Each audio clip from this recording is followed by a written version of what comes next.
এই ধরনের ফালতু কথা বলাই যাবে না। মৌসুমি আর গর্ভবতী বাচ্চা হবে, কে বলছে এটা? মানহানি কেস করব, 10 কোটি টাকার মামলা করব। মিনিমাম 1-200 বিয়ে করছে, সেই জন্য কি আমি ওকে বিয়ে করে ফেলছি। আর মৌসুমি ওনাকে নিয়ে লেখার আগে আপনাদের বোঝা উচিত যে উনি কে। আমার অ্যাকশনে যাওয়া ছাড়া কোনো উপায় নেই। না এইটা এই ধরনের ফালতু কথা বলাই যাবে না। মৌসুমি আর গর্ভবতী বাচ্চা হবে, কে বলছে এটা? সোশ্যাল মিডিয়া আমি তো বলছি যে আমি মানহানি কেস করব, তথ্য প্রযুক্তির আইনে যারা জামিন না হয় 10 কোটি টাকার মামলা করব। আশ্চর্য বিষয়, একটা মানুষ এত বড় একটা celebrity, not only Bangladesh, world wide যার একটা সুনাম রয়েছে, সেই মৌসুমিকে নিয়ে হঠাৎ করে কি ছড়াছড়ি হচ্ছে?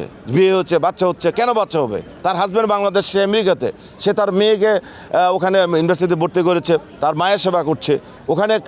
আমাদের একটা বন্ডিং আছে, আজকের না, মৌসুমি ম্যাডামের সাথে, সানি ভাইয়ের সাথে আমাদের রিলেশন, বিশেষ করে আমার 20-25-30 বছর কাজ করতেই পারে। আমেরিকাতে আমরা কাজ করেছি একসাথে, এবং সেই কাজের এত রেসপন্স, এবং সবাই চাচ্ছে যে আমার মৌসুমি ম্যাডাম আরও কাজ চাচ্ছে। যেই জায়গায় সাংবাদিকরা উৎসাহ দেবে, বলবে যে ভাই আপনাদের আরও কাজ চাই, সেই জায়গায় সব ফালতু কথা কেন?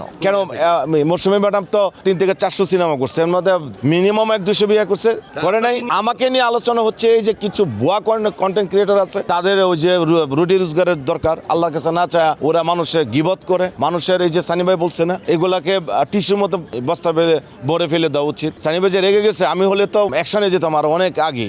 আমি বারবার বলতেছি যে এই টাইপের কোনো কিছু না, এটা হচ্ছে টোটালি একটা ওয়েব সিরিজের কাজ ছিল।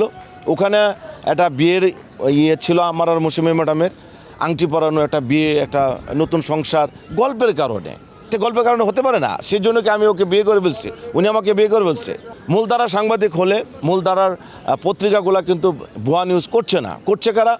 যারা একদম নতুন পেজ দাঁড় করাবে, তারা ভাইরাল হওয়ার জন্য, পেজ দাঁড় করানোর জন্য অনলাইনে কিছু পোর্টাল আছে। কেন রে ভাই? এটা পজিটিভ করেছে, ওরা নেগেটিভ করে নাই। নেগেটিভ করলে তো আমি কালকে ওদের বিরুদ্ধে অ্যাকশনে যাব, আমি মামলা করব। আমি অলরেডি কিছু জিনিস সাইবার ক্রাইমে জমা দিয়েছি অলরেডি আমার উকিলের মাধ্যমে। উনি বলল প্রসেসিং হচ্ছে, তারা জানবে, বুঝবে, দেখবে, তারপরে অ্যাকশনে যাবে। আমি চাই, হ্যাঁ আপনারা নিউজ করেন, আমি কাজ করেছি, সামনে আসবে, পজিটিভ নিউজ করেন। আমি আমার ফেসবুকে দিচ্ছি না, আমার কাজ আমি দিব না, আপনার কাজ আপনি দিবেন না। সাকিব খানের কাজ সাকিব খান তার পেজে চাচ্ছে না। তো এইটাতে যদি কেউ মাইন্ড করে বা কেউ যদি মনে করে অনেক কিছু হয়ে গেছে, সেটা তো না। এটা তো আমার প্রমোট করছে আমি, কারণ মৌসুমি ম্যাডামকে নিয়ে আমার একটা বড় বাজেটের বড় কাজ আসতেছে। তো আমি তো প্রমোট করব, বাট এটা তো নোংরাভাবে কেন? আপনারা তো উৎসাহ দেবেন, ভালো কিছু লিখবেন। আর মৌসুমি ম্যাডামকে নিয়ে লেখার আগে আপনাদের বোঝা উচিত যে উনি কে।